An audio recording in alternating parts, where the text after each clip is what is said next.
नमस्कार, मैं हूं अंकुर और आप देख रहे हैं सत्य हिंदी का न्यूज बुलेटिन। एक नजर अब तक की सुर्खियों पर। प्रशांत किशोर लगातार बोल रहे हैं कि बीजेपी फिर से सरकार में आ रही है।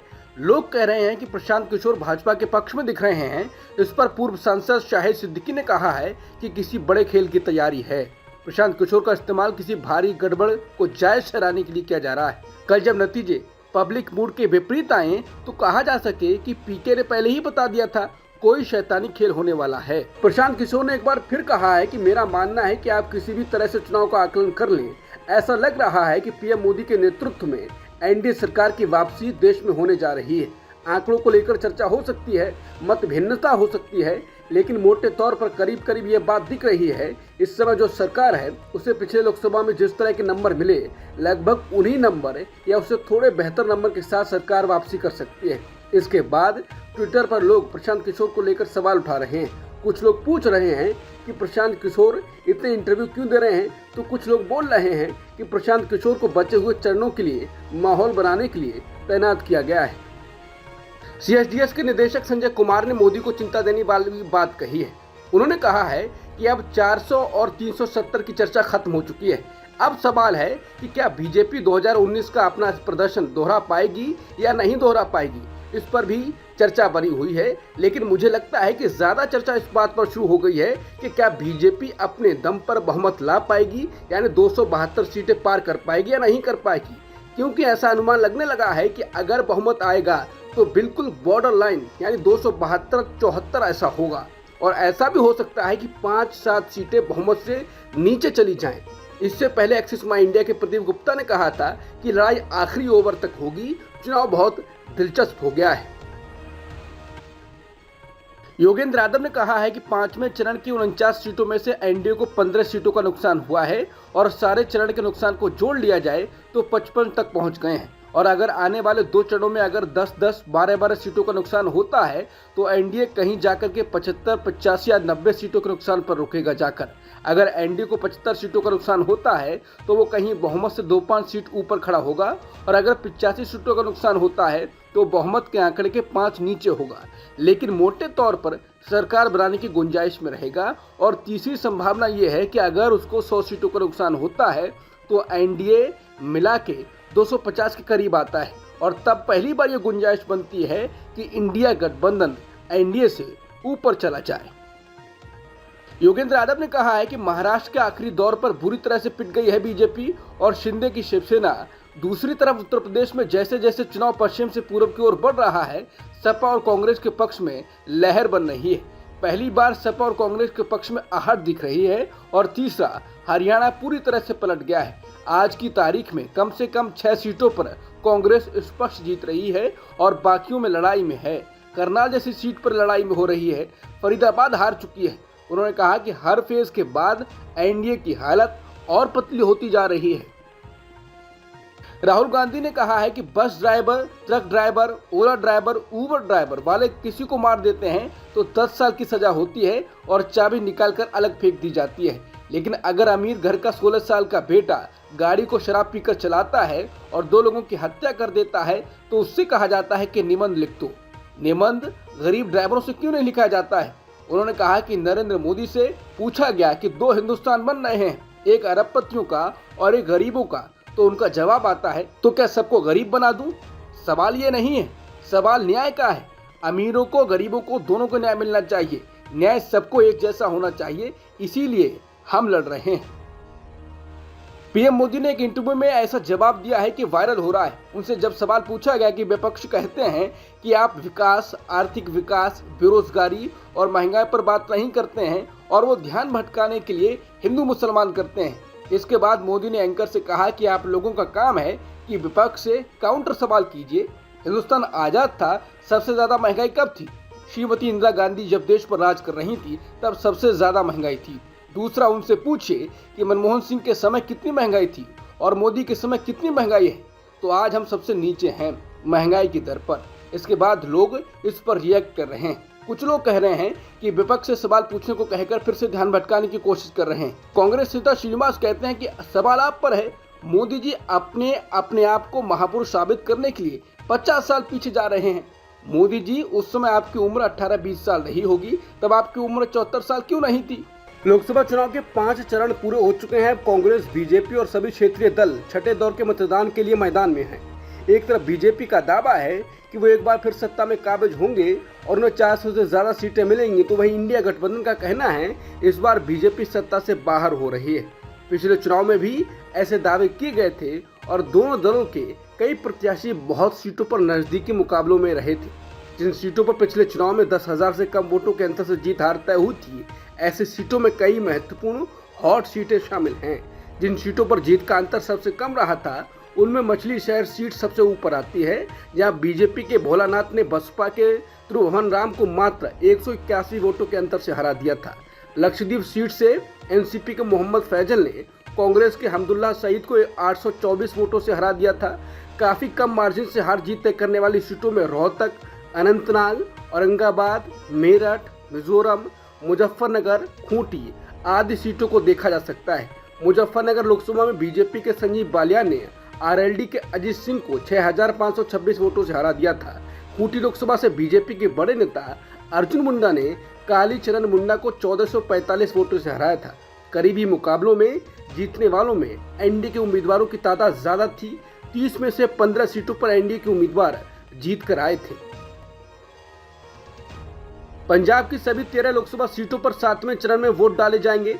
पंजाब में लोकसभा चुनाव के दौरान किसान आंदोलन एक बड़ा फैक्टर बनकर उभरा है। ये फैक्टर चुनाव परिणामों में कितना असर डालेगा, ये देखने लायक होगा। इस बीच पंजाब के बीजेपी अध्यक्ष सुनील जाखड़ ने किसानों के प्रदर्शन से जुड़े एक सवाल पर कहा कि ये प्रोटेस्ट ज्यादातर स्क्रिप्टेड हैं। आम आदमी पार्टी और कांग्रेस के कार्यकर्ता इन प्रदर्शनों में घुस गए हैं और वो बीजेपी को उसे प्रचार के हक से रोक रहे हैं। उन्होंने कहा कि इसके नतीजे घातक हो सकते हैं, क्योंकि ये लोग बीजेपी के खिलाफ छवि पेश करने के लिए किसानों के खिलाफ हिंसा कर सकते हैं। हालांकि अब लोग आम आदमी पार्टी और कांग्रेस के गलत इरादों से अवगत हो गए हैं। जब सुनील जाखड़ से बीजेपी के सामने सबसे बड़ी चुनौती को लेकर सवाल किया जाता है, तो वो कहते हैं कि ये लोकसभा चुनाव 2027 विधानसभा चुनाव के लिए एक बड़ा कदम है। हमारे सामने सबसे बड़ा चैलेंज आम आदमी पार्टी और कांग्रेस द्वारा हमें चुनाव प्रचार के अधिकार से वंचित करना है। यूपी के डिप्टी सीएम केशव प्रसाद मौर्य ने बीजेपी कार्यकर्ताओं में जोश में कमी पर जवाब दिया। उन्होंने कहा कि ऐसा इसलिए हो सकता है क्योंकि हमारे सामने कोई मजबूत विपक्ष नहीं है, तो हमारे कार्यकर्ताओं को किससे लड़ना चाहिए? सपा हो, कांग्रेस या बसपा, किसी के पास जमीनी स्तर पर कोई कार्यकर्ता नहीं है। हमारे कार्यकर्ताओं के पास जमीन पर एक सुनियोजित प्रणाली है, जिसमें उनके क्षेत्रों के बूथों और मतदाताओं का विवरण है। पीएम मोदी ने मंगलवार को कांग्रेस पर ताजा हमला बोलते हुए प्रथम प्रधानमंत्री जवाहरलाल नेहरू समेत उसके शीर्ष नेताओं पर वंचित जातियों के लिए आरक्षण का विरोध करने का आरोप लगाया। उन्होंने कहा कि अगर बाबा साहेब अम्बेडकर नहीं होते तो नेहरू कभी एससी, एसटी और ओबीसी के लिए आरक्षण पर सहमत नहीं होते। पूर्व जज और तमलुक से भाजपा उम्मीदवार अभिजीत गांगुली को केंद्रीय चुनाव आयोग ने मंगलवार को फटकार लगाई। आयोग ने पूर्व जज के चुनाव प्रचार पर 24 घंटे का प्रतिबंध लगाया है। ईसीआई ने यह भी कहा है कि उनकी टिप्पणियों से पश्चिम बंगाल की सीएम ममता बनर्जी को नुकसान और बदनामी हुई है, जहां महिलाओं के सम्मान की एक विशेष परंपरा है। कलकत्ता हाईकोर्ट के रिटायर्ड जज जस्टिस चित्तरंजन दास ने सोमवार को कहा कि उनके व्यक्तित्व को निखारने, साहस और देशभक्ति पैदा करने का श्रेय राष्ट्रीय स्वयंसेवक संघ यानी आरएसएस को जाता है। जज ने कहा कि वो तो बचपन से ही आरएसएस से जुड़े गए थे। जज साहब ने फरमाया, आज मुझे सच्चाई बतानी चाहिए। मुझ पर इस संगठन का बहुत एहसान है। मैं बचपन से लेकर जवानी तक वहाँ रहा। मैंने साहसी, ईमानदार होना, दूसरों के लिए समान नजरिया रखना और सबसे ऊपर सीखा है, आप जहाँ भी काम करते हैं वहाँ देशभक्ति की भावना और काम के प्रति प्रतिबद्धता होनी चाहिए। मैं ये स्वीकार करता हूँ कि मैं आरएसएस का सदस्य था और हूँ। हालांकि जस्टिस दास ने यह भी कहा कि जज बनने के बाद उन्होंने खुद को आरएसएस से अलग कर लिया और सभी मामलों और मुकदमों को निष्पक्षता से निपटाया, चाहे वो किसी भी पार्टी से जुड़े रहे हों। दिल्ली के सीएम अरविंद केजरीवाल ने कहा कि योगी जी ने दिल्ली आकर मुझे काफी गालियां दी। मैं योगी जी से कहना चाहता हूं कि आपके असली दुश्मन तो आपकी पार्टी में बैठे हैं। प्रधानमंत्री जी और अमित शाह आपको कुर्सी से हटाने का पूरा प्लान बना चुके हैं। आप उससे निपटिए ना। आप केजरीवाल को क्यों गालियां दे रहे हैं? दिल्ली के मुख्यमंत्री अरविंद केजरीवाल ने केंद्रीय गृह मंत्री अमित शाह पर निशाना साधा। अमित शाह ने सोमवार को दिल्ली में एक चुनावी रैली के दौरान कहा था कि अरविंद केजरीवाल और राहुल गांधी को भारत में कोई समर्थन नहीं करता, इनके समर्थक पाकिस्तान में ज्यादा हैं। इसी बयान पर पलटवार करते हुए अरविंद केजरीवाल ने कहा कि कल अमित शाह दिल्ली आए थे। दिल्ली आकर उन्होंने देश के लोगों को अनर्गल गाली गलौज करना शुरू कर दिया। उन्होंने कहा कि आम आदमी पार्टी के सपोर्टर पाकिस्तानी हैं। मैं उनसे पूछना चाहता हूं कि दिल्ली के लोगों ने हमें 62 सीटें और पंजाब के लोगों ने 92 सीटें देकर सरकार बनाई है, तो क्या ये लोग पाकिस्तानी हैं? केजरीवाल ने कहा, गुजरात के लोगों ने हमें 14% वोट दिया, क्या वो भी पाकिस्तानी हैं? क्या इस देश के सभी लोग पाकिस्तानी हैं? आपको प्रधानमंत्री जी ने अपना वारिस चुना है। इस बात का आपको इतना अहंकार हो गया है कि आप लोगों को गालियां धमकियां देने लगे हैं। अभी तो आप पीएम बने नहीं हैं और आपको इतना अहंकार हो गया। आपकी जानकारी के लिए बता दूं कि आप पीएम नहीं बन रहे हैं क्योंकि जनता 4 जून को बीजेपी की सरकार नहीं बना रही है।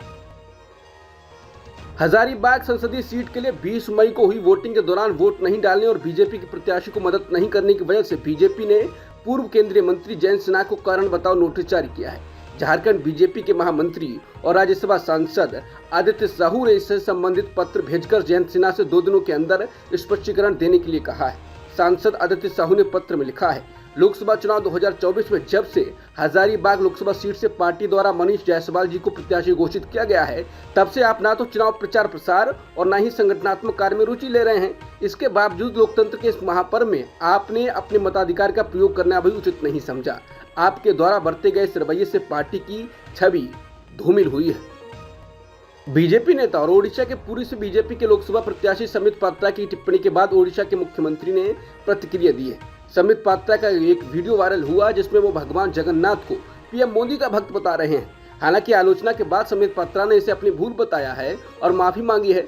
समित पात्रा के इस बयान पर ओडिशा के सीएम नवीन पटनायक ने कहा, महाप्रभु को किसी अन्य इंसान का भक्त बताना भगवान का अपमान है। इसने दुनिया भर में रह रहे करोड़ों जगन्नाथ भक्तों और ओडिशा के लोगों की आस्था को ठेस पहुंचाया है। भगवान ओडिया अस्मिता का सबसे बड़ा प्रतीक है। महाप्रभु को किसी इंसान का भक्त बताना बिल्कुल निंदनीय है।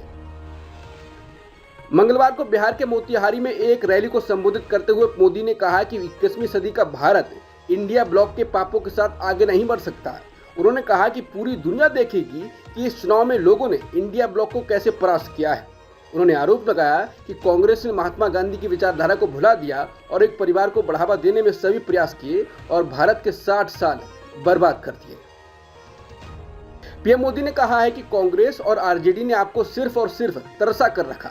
60 वर्षों में इन लोगों ने बड़े बड़े महल बना लिए, स्विस बैंक में अकाउंट खुल गए, आपके पास पेट भरने को अन्न नहीं था, लेकिन इन लोगों की तिजोरियां और अलमारी नोटों की गड्डियों से भरी हुई हैं। आपके बच्चों के पास पढ़ने के लिए स्कूल नहीं था, लेकिन इनके बच्चे विदेशों में जाकर पढ़ते रहे। गरीब, परेशानी और मुश्किल में था, लेकिन इन्हें कोई फर्क नहीं पड़ता था। इसके साथ ही उन्होंने कहा कि इन लोगों के पास इन चुनाव में मोदी को गाली देने के सिवाय कोई मुद्दा नहीं है। कोई कह रहा है कि मोदी की कब्र खोदेंगे, कोई कह रहा है कि मोदी को गाड़ देंगे। कांग्रेस के शहजादे मोदी की आंखों में आंसू देखना चाहते हैं। झारखंड के पूर्व मुख्यमंत्री हेमंत सोरेन को सुप्रीम कोर्ट से झटका लगा है। उनकी अंतरिम याचिका पर कोर्ट में कल यानी 22 मई को फिर विचार करेगा। बता दें, हेमंत सोरेन ने भी दिल्ली के सीएम केजरीवाल की तरह चुनाव प्रचार के लिए सुप्रीम कोर्ट से अंतरिम जमानत की मांग की है। सोरेन की अंतरिम जमानत की मांग का विरोध करते हुए ईडी ने कहा है कि चुनाव के लिए प्रचार करने का अधिकार ना तो मौलिक अधिकार है, ना ही संवैधानिक अधिकार है और ना ही कानूनी अधिकार है। दिल्ली शराब नीति मामले में मंगलवार को मनीष सिसोदिया को बड़ा झटका लगा है। पहले निचली अदालत ने उनकी हिरासत बढ़ा दी और अब दिल्ली हाईकोर्ट से भी मनीष सिसोदिया को जमानत नहीं मिली है।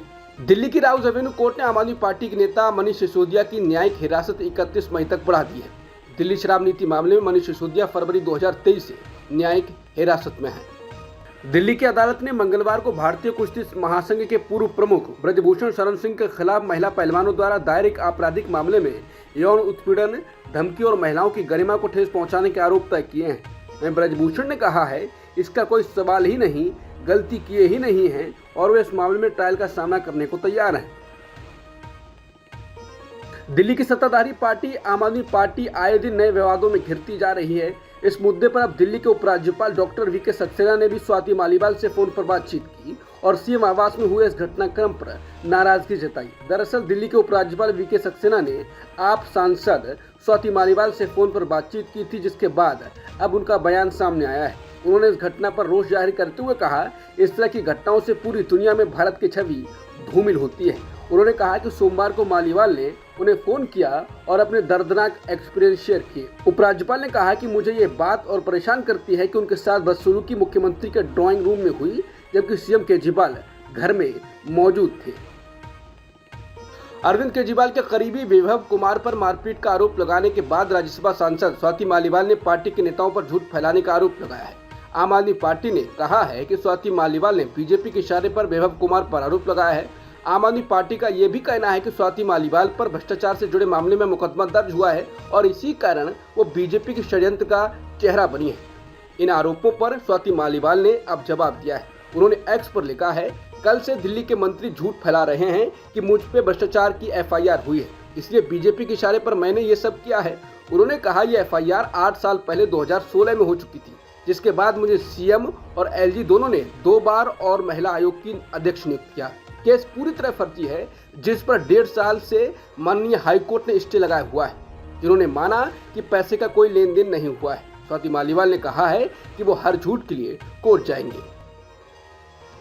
अमेरिका ने भारत का जिक्र करते हुए कहा है कि वो सभी धार्मिक समुदाय के साथ एक समान बर्ताव को लेकर कई देशों के साथ संपर्क में है।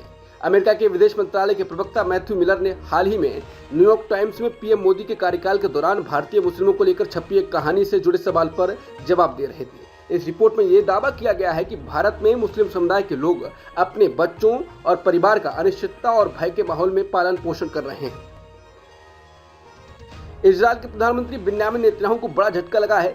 गजा में युद्ध अपराधों को लेकर अंतर्राष्ट्रीय आपराधिक न्यायालय यानी आईसीसी ने नेतन्याहू की गिरफ्तारी वारंट जारी करने की मांग की है। नेतन्याहू के साथ ही इजरायली रक्षा मंत्री यायोव गैलेंट और हमास के नेताओं याह्या सिनवार, मोहम्मद दीव इब्राहिम अल मसरी और इस्माइल हनीह के लिए भी गिरफ्तारी वारंट की मांग की गई है। इजरायल के प्रधानमंत्री बिन्यामिन नेतन्याहू ने अंतर्राष्ट्रीय आपराधिक अदालत के अभियोजक पक्ष की ओर से हमास के नेताओं के साथ ही उनकी गिरफ्तारी वारंट की मांग किए जाने की निंदा की है। नेतन्याहू ने कहा है कि लोकतांत्रिक इजरायल की तुलना सामूहिक हत्यारों से करने को वो खारिज करते हैं। नेतन्याहू के बयान को अमेरिकी राष्ट्रपति जो बाइडेन ने भी दोहराया है। बाइडेन ने कहा कि इजरायल और हमास के बीच कोई तुलना नहीं है। अब तक की सुर्खियों में इतना ही। बाकी खबरों के लिए बने रहिए सत्यहिंदी.com के साथ।